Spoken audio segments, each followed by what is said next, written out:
দেশি কচি লাউ দিয়ে দেশি মোরগের মাংস খেতে যে এতটা মজার হয়, যদি আপনারা এটা বাসায় না ট্রাই করেন তাহলে কোনো দিনও বুঝতে পারবেন না এটা খেতে ঠিক কতটা মজার।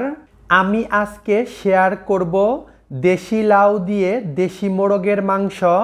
আর এই রেসিপিটা করা একদম সহজ আর খেতে দুর্দান্ত মজার। হ্যালো গাইস, আসসালামু আলাইকুম। কেমন আছেন সবাই? আমি তো আলহামদুলিল্লাহ ভালো আছি। আবারও হাজির হয়ে গেলাম আরও নতুন একটি রেসিপি নিয়ে। আমার আজকের রেসিপি দেশি লাউ দিয়ে দেশি মোরগের মাংস। আমি এখানে মাঝারি সাইজের একটি দেশি মোরগ নিয়েছি।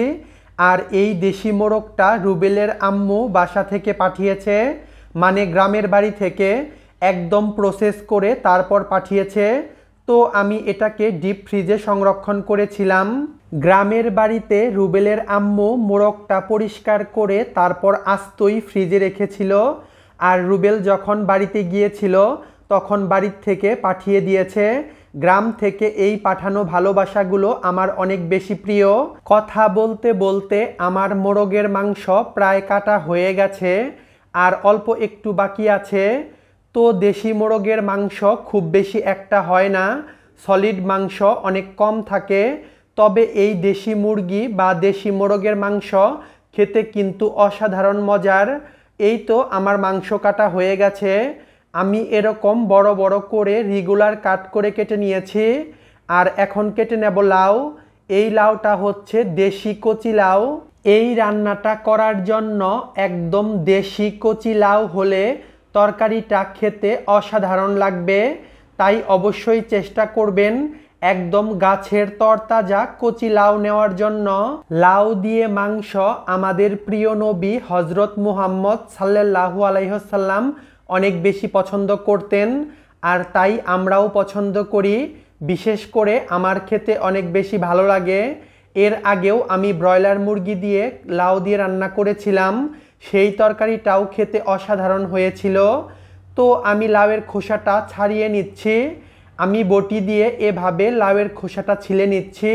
আর তারপর লাউটাকে টুকরো টুকরো করে কেটে নেব। মাংস দিয়ে রান্না করার ক্ষেত্রে যেভাবে টুকরো করতে হয় সেরকমভাবে কেটে নেব।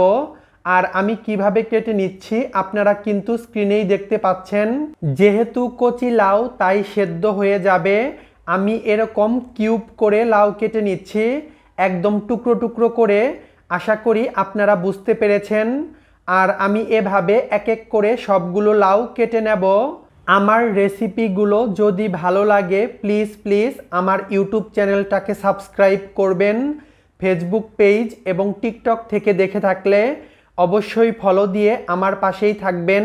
কথা বলতে বলতে আমি পুরো লাউটাই কেটে নিয়েছি, আর আপনাদেরকে দেখিয়ে দিচ্ছি আমি লাউটা কিভাবে কেটে নিয়েছি। মাংস রান্না করার জন্য এরকমভাবে কিউব করে লাউটা কাটতে হবে। তো আমার লাউ কাটা হয়ে গেছে। এখন আমি চলে যাব মূল রেসিপিতে। প্রথমে চুলায় একটি প্যান বসিয়ে দিয়েছি। আর প্যানটা যখন গরম হয়ে যাবে সে পর্যায়ে দিয়ে দেব পর্যাপ্ত পরিমাণে সরিষার তেল। আর তেল যখন গরম হয়ে যাবে তখন দিয়ে দিলাম 1 কাপ পেঁয়াজ কুচি। এ পর্যায়ে পেঁয়াজগুলোকে হালকা একটু নাড়াচাড়া করে দেব। আর তারপর দিয়ে দেব কিছু গরম মশলা। এখানে রয়েছে দারুচিনি, এলাচ, তেজপাতা, লবঙ্গ এবং কালো গোলমরিচ। এখন এই গরম মশলার সাথে পেঁয়াজগুলোকে ভালো মতো ভেজে নেব যতক্ষণ না পর্যন্ত পেঁয়াজের কালারটা চেঞ্জ হয়ে আসে আর গরম মশলা থেকে সুন্দর একটা ঘ্রাণ বের হয়ে আসে। আস্ত জিরা দিয়ে দিয়েছি 1 চা চামচ। এতে করে তরকারিতে সুন্দর একটা ফ্লেভার অ্যাড হবে। 2 থেকে 3 মিনিট ভাজার পর যখন পেঁয়াজের কালারটা এরকমভাবে চেঞ্জ হয়ে আসবে তখন দিয়ে দেব 1.5 টেবিল চামচ করে আদা বাটা এবং রসুন বাটা। আদা এবং রসুন দুটো একসাথে বেটে তারপর দিয়ে দিলাম। এ পর্যায়ে অল্প একটু পানি দিয়ে ভেজে নেব যাতে করে আদা রসুনের কাঁচা গন্ধটা চলে যায়। আরও কিছুটা পানি দিয়ে দেব, কারণ শুকনা মশলা অ্যাড করব। এই মশলাগুলো যাতে না পুড়ে যায় সেজন্য পানি দিয়ে দিলাম। এখানে রয়েছে মরিচের গুঁড়া, হলুদের গুঁড়া, ধনিয়া এবং জিরা গুঁড়া। আরও রয়েছে স্বাদমতো লবণ। এ পর্যায়ে সবগুলো মশলা ভালো মতো মিশিয়ে নেব। তো মোটামুটি মশলাগুলো মেশানো হয়ে গেছে। এখন চুলার আঁচ মিডিয়াম করে ঢাকা দিয়ে মশলাগুলোকে কষিয়ে নেব প্রায় 7 থেকে 8 মিনিট। 8 মিনিট পর এই 8 মিনিটের মাঝে আমি ঢাকাটা খুলে একবার নাড়াচাড়া করে দিয়েছিলাম। এ পর্যায়ে আবারও নাড়াচাড়া করে দিচ্ছি যাতে করে মশলাটা নিচে থেকে না লেগে যায়। মশলাটা কষানো হয়ে গেছে, কারণ মশলা থেকে তেলটা আলাদা হয়ে গেছে। তখন বুঝে নিতে হবে মশলাটা পারফেক্টলি কষানো হয়ে গেছে। আমি আমার যে কোনো রান্নায় বলে থাকি, মশলাটা যত ভালো মতো কষানো হবে তরকারির টেস্ট তত বেশি বেড়ে যাবে। তাই যে কোনো কিছু রান্নার ক্ষেত্রে মশলাটা কষানো একদম ইম্পর্ট্যান্ট। দিয়ে দিয়েছি আগে থেকে কেটে ধুয়ে রাখা মুরগির মাংস, আর মাংসর সাথে মশলাটাকে ভালো মতো মিশিয়ে নেব যাতে করে মশলাগুলো মাংসের ভেতরে ভেতরে ঢুকে যায়। মেশানো হয়ে গেছে। এখন ঢাকা দিয়ে রান্না করব প্রায় 10 থেকে 15 মিনিট। 15 মিনিট পর আমি এই 15 মিনিটের মাঝে ঢাকাটা খুলে একবার নাড়াচাড়া করে দিয়েছিলাম। এ পর্যায়ে আবারও নাড়াচাড়া করে দিচ্ছি। এখন কিন্তু চিকেন থেকে অনেক বেশি পরিমাণে পানি উঠে আসবে, আর এই পানিতেই চিকেনটাকে ভালো মতো কষিয়ে নেব। তো আবারও নাড়াচাড়া করে দিলাম যাতে করে নিচে থেকে না লেগে যায়। এখন ঢাকা দিয়ে আরও কষিয়ে নেব প্রায় 5 থেকে 6 মিনিট। 6 মিনিট পর আমি 6 মিনিটের মতো চিকেনটাকে মিডিয়াম টু লো হিটে কষিয়ে নিয়েছি। আর দেখতেই পাচ্ছেন চিকেন থেকে তেলটা আলাদা হয়ে গেছে, তার মানে চিকেনটা ভালো মতো কষানো হয়ে গেছে। চিকেনটা যখন ভালো মতো কষানো হয়ে যাবে তখন দিয়ে দেব আগে থেকে কেটে ধুয়ে রাখা লাউ, আর লাউ দিয়ে সব কিছুর সাথে ভালো মতো মিশিয়ে নেব। জাস্ট উল্টে পাল্টে সব কিছুর সাথে মিশিয়ে নিতে হবে। আর লাউ দেওয়ার পর পাতিলটা একদম ভর্তি হয়ে যাবে, আর কিছুক্ষণ পর লাউটা একদম মিলিয়ে যাবে। তো আমি আস্তে আস্তে লাউটা মিলিয়ে দিচ্ছি মশলার সাথে। তো মশলার সাথে মোটামুটি লাউটা মিলিয়ে দেওয়া হয়ে গেছে, আর এখন আমি ঢাকা দিয়ে কষিয়ে নেব। লাউ সহ মুরগির মাংসটা আরও কষিয়ে নেব। এখন আমি ঢাকনাটা চেঞ্জ করে দিলাম, গ্লাসের ঢাকনা ইউজ করব, আর ঢাকা দিয়ে রান্না করব প্রায় 10 থেকে 15 মিনিট। 15 মিনিট পর মিডিয়াম টু লো হিটে আমি লাউ এবং মুরগির মাংস 15 মিনিটের মতো কষিয়ে নিয়েছি। এ পর্যায়ে নাড়াচাড়া করে দিচ্ছি। এখন কিন্তু লাউ থেকে অনেক বেশি পরিমাণে পানি উঠে আসবে, আর এই পানিতেই লাউটা ভালো মতো কষিয়ে নেব। যেহেতু লাউ রান্নার ক্ষেত্রে অল্প পরিমাণে পানি দিতে হয়, তাই বারবার কষিয়ে আমি লাউটা রান্না করব। পানিটা একদম শেষের দিকে অ্যাড করব। তো এ পর্যায়ে আবারও ঢাকা দিয়ে কষিয়ে নেব যতক্ষণ না পর্যন্ত লাউয়ের পানিটা শুকিয়ে আসে। এখন ঢাকা দিয়ে রান্না করব প্রায় 5 থেকে 6 মিনিট।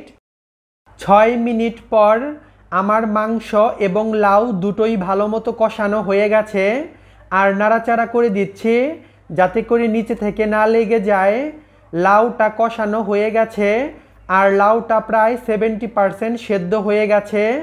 এখন দিয়ে দিচ্ছি ঝোলের পানি। আমি এখানে 2 কাপ ঝোলের পানি দিয়ে দিলাম।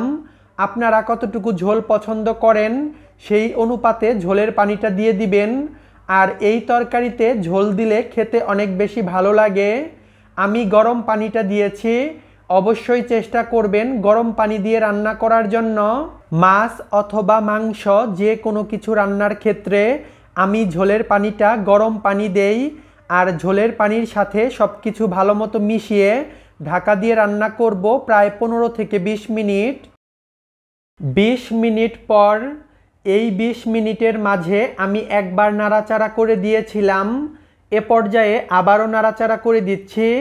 লাউটা সেদ্ধ হয়ে একদম গলে গেছে, কারণ দেশি লাউ সেদ্ধ হতে বেশি সময় লাগে না।